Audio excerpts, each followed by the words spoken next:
Chers auditeurs, auditrices, le thème qui nous rassemble en ce dimanche 13 mai est l'ascension de notre Seigneur Jésus-Christ.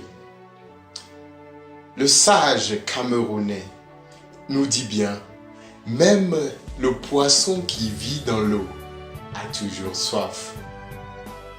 À saint Augustin de répliquer, tu nous as fait, Seigneur, et notre cœur est sans repos tant qu'il ne repose en toi.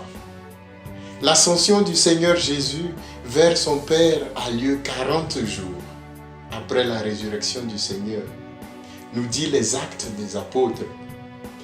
Tandis que d'autres pays le célèbrent, plus exactement le jeudi qui est le 40e jour, d'autres le célèbrent ce dimanche pour solenniser cet événement et la rendre plus significative pour les chrétiens. L'ascension du Seigneur pour le chrétien, c'est cette montée du Christ vers Dieu son Père.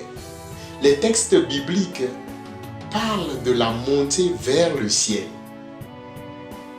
Mais le Seigneur était donc où avant, quand il disparaissait et réapparaissait à ses disciples?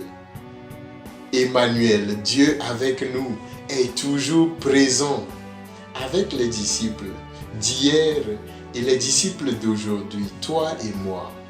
Quand la Bible nous parle de la montée au ciel, ce n'est point le départ de Jésus dans l'espace.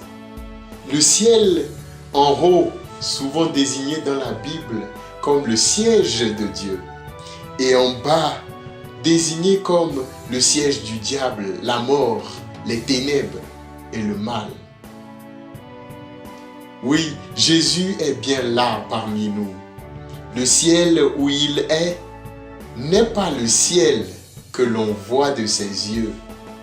Sa présence est plus que certaine, dans la vie ou dans la mort, dans le ciel ou ailleurs, le Seigneur est plus que présent. Il nous montre un chemin, le chemin du retour de chaque enfant vers son Père. Au fond de chacun réside cette voie, ce grand désir d'être comblé.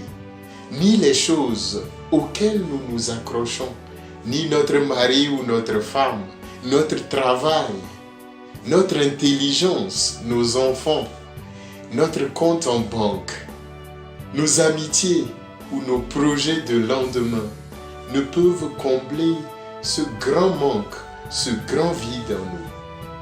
Seule la confiance et l'amour pour Dieu peut nous aider à combler le vide que nous voulons tant remblayer.